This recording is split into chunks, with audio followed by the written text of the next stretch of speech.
Hello and Miniature Wargames Review, March 2018, issue number 419.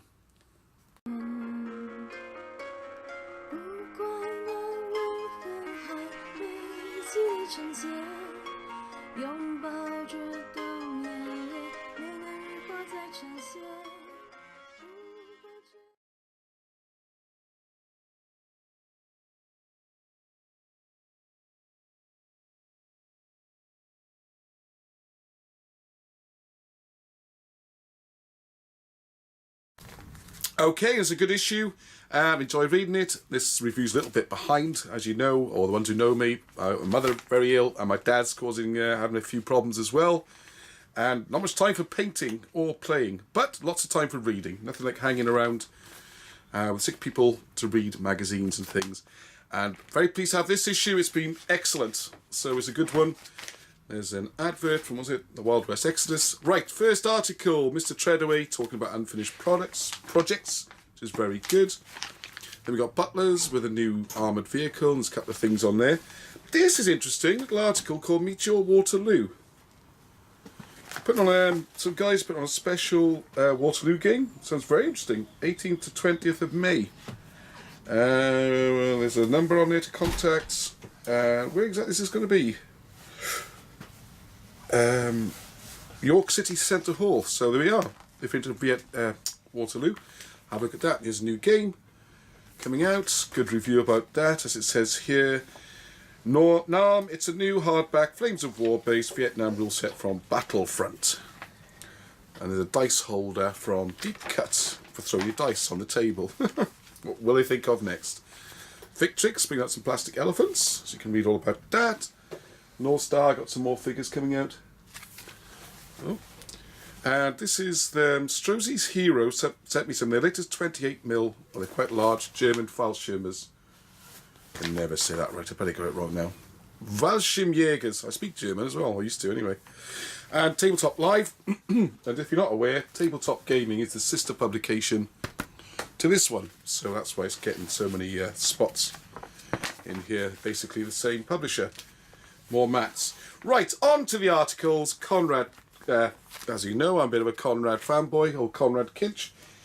This is another interesting article, well written, amusing to read, and it's about organising campaigns via email. And there's 3 different campaigns he's done.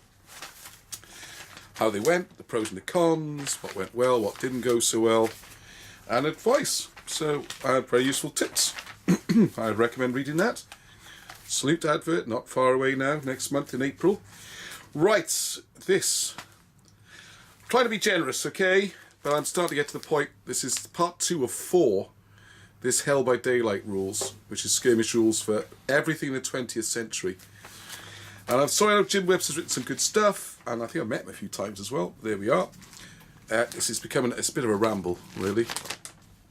There's just loads of random stuff, like tables. You want to throw a hand grenade, or you want to do this, you want to do that. It's just some nice pictures. And there's like another table. Oh, so look, what we got? Firing from vehicles. Treat the vehicle as if the appropriate crewman is firing a personal weapon. The vehicle can be advanced or halted as appropriate. If the vehicle is moving more than 12 inches, even if the figure rolls to fire aimed, it merely fires unaimed. I mean, it's just... I don't know, if you want to buy a skirmish set of rules, there's some good ones out there, or even publish this one. I don't like this idea of just kind of cobbled together over 4 issues. I don't get it. Sorry, maybe I shouldn't say that. West Midlands Military Show, which was yesterday, so you missed it. Advert for Demonscape. Okay, right. The first action in Zululand. Another Zulu article which is surprising me. Very interesting. Very well written. Who is this? Words by Dave Tuck, photographs by Malcolm Johnson. And it's an early battle in the Zulu campaign. We got the British forcing a way through with a Natal contingent, trying to get to a Zulu village. Very interesting game it makes. Oh, we got people playing with my curtains. Yeah, good details about the Zulus and that kind of warfare. Battle worth doing, I think. And we've got an advert. How sad. This is very interesting as well. See, it's a good issue. Portable Kriegspiel. I don't know about all the details of the Kriegspiel and how they did that. It's all in there. Very interesting. I do love these, though. These little... Looks to me like almost like one of those bedspreads you get. Patchwork. You know, sort of thing my mother used to sew. You get the little hexagons sewn together. So that's giving me some ideas, and you plop on the little hexagon pieces of scenery. It's brilliant. We've got different scales. I think that's who makes the hex stuff? Calistras, whatever. Lots of ideas for Kriegspiel and things. So I think that's really good. I like that article. Lots in there. This is interesting. Command decision. Folks of the Ohio, 1758. Now, I think the concept of this, and John Sunderland's having a good go at it, is very interesting. The idea is you have a command decision to make, sets the scenario, which is worth reading in its own. Article's pretty good on that front. And then you've got command decisions. And there's been a couple of these now. I mean, basically, choose the option, like, are you going to try and storm the place, take some time, or run away, or wherever it is, wait for reinforcements. You roll a dice and you can see the outcome. A bit like those living book adventures. And the idea is to generate a battle. And I have to say, I'm cheating a bit because I've already got the April issue which I've read, and I'm going to put a review up very soon. The best thing about it, I think, is the scenario generator. Because, I don't know, when you're choosing options, I don't think there's enough information to make an informed choice. It's like, let's have a go at that one, shall we? But there we are, maybe I've got it wrong.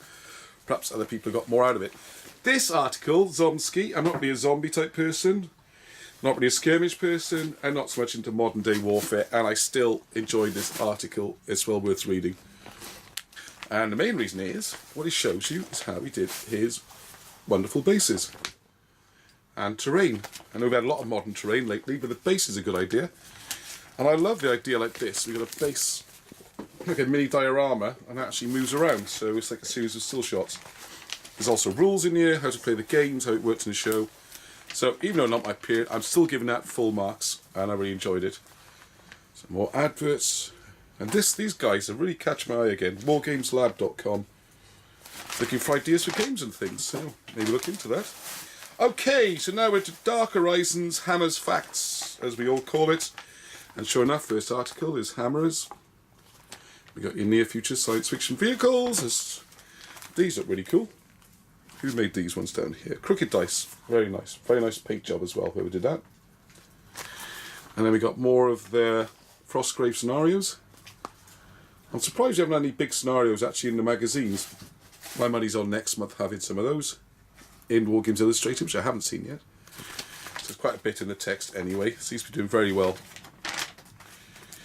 Hey, and here's more fancy hammers. I mean fancy facts. We got futuristic guns and ships. Who's this? Brigade models. I'll just keep going on that one. There you go. This is Dark Stars. Oh, with Hammers Slammers for no surprise. Anyway, Orcs of Uga. Some old school orcs, which, as the review from John says, look a bit human. I don't know if the market needs more average looking orcs. I don't quite get that one. And there's a correction, which I'm not going to bother with. More adverts. Right, now this is the main article that's been flagged on the front page, which is the Victorio campaign. And it's about the southwestern states, and if you're into that, you are going to love this because there is tons, I mean tons of information. You also got pictures, some of which I recognise from the past. Some nicely painted figures, loads of details about different Apaches, all that kind of stuff, the tribes. If any of you read Mr. Dallamore's excellent guide to figure painting, which I've got here somewhere, you know this fella. It's different to some of the other ones. And there's tables about when different regiments had whatever weapons and horses and things. So they are really impressive. Right, reconnaissance. Start off with immediately my bugbear is the medal. How are these things decided? What's it called again, these medals? Miniature War Games recommends. I'm sure it's a fantastic book, but having read the review and looked at the title, it's not about wargaming. Neither is this really, although it's interesting, a collection of essays. This one may be more Civil War in London. History books, you know, and I don't mind having a section in here saying here's some history books with a military flavour that you might enjoy. Yeah, great. Let's have a look. Tanks. I was like, tanks. Now this is good. Another one from one of my favourite artists, Peter Dennis. And this is American Revolutionary War, which I thought had been reviewed before in this magazine, but there you go. Tells you about the rules, and it's the cut-out ones. Wait, I'm going to cut them out either, I think. They push out? Nothing they cut out. The ones I got were cut out. You stand him up and you can play a whole game. And he's a wonderful artist. And it's great, and that deserves a full review. And then we've got an article, book on Antietam. Probably tanks. Oops, sorry, I changed page. And then we've got more history books, more history books, more history books. I don't know. There you go. You can see the covers yourself if you're interested by the magazine. Some small ads, Kill Bills, right. And then Dan Sutherland, always look forward to her articles. He's a very good writer. And this is something which you don't see a lot of on battlefields, is field emplacements. Fortifications actually during the battle. And making these redoubts. Don't sort of redoubt regrets. Explains why you need a job brief in writing. I don't still quite understand that bit. I don't know if that's been added. Because it doesn't make a lot of sense. But the article's always useful. Loads of good tips on how to make those kind of redoubts, techniques. Just good to hear her writing anyway. And that's the kind of results you're going to get at the end. You just pop your figures in there. ChillCon, it's still to come up, 31st of March. Where's it again? Up north somewhere. Sheffield, that's it. Look out for that if you're anywhere near. And then we got Old Glory Miniatures, King or Parliament. Oh yeah, it snowed so much yesterday, we didn't get to play our blinking the King and Parliament game, so that's delayed a week. What could you do? I finally get a day off and a chance to go somewhere, and game lined up, at least half a dozen of us, and it snowed. Okay, right, I think this is the last major article, almost there. And this is Lakeside Property, and look at this, water looks fantastic. It's kind of like raining effect, you know? Looks like little drops of water landing on it. And I have to say, it's by John Treadaway, the editor, and I quite like the beginning here because it says, the questions I'm frequently asked include, is it varnish, or is it poured resin, or artificial water? And the answer to both is no. And then why they don't work and all that, and basically it's, you buy a water effect sheet, cut it up and stick it in. There's a bit more to it than that, but I was disappointed. There we are. Cut the sheet, cut it to shape, and how to mould around it. Still looks great. It's a well-written article, but yeah, I was hoping it was one of those things, like just resin or something. There you go. I have actually seen some of these in the flesh. They do look really good. Although it does look a little bit plasticky, unfortunately. But there we are. Okay, obviously, house ad for their in-house show, which I'm really going to hope to go to. And that's it. It was quite a big, quite a lot to read. I have to say, this article about the Old West, 1870-76, which continues to warn you into the next issue at least, because I got the April issue. That was the biggest chunk of reading. That was a big article. Lots of pictures, old pictures from painting guides you might have seen. I'm sure you've seen most of these pictures before. I know I had. I thought the Zomsky was very good because the terrain building. I think Command Decision. I'm hoping that John keeps going with these, does some more. I think Informed Decisions. Overall, yeah, I enjoyed the magazine. It's a good read. Can't I just make sure I missed anything? I don't think so.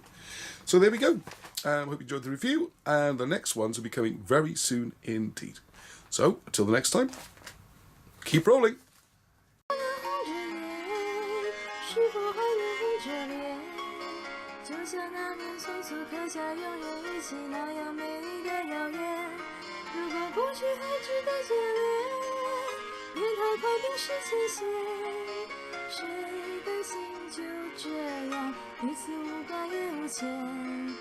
我们要互相亏欠。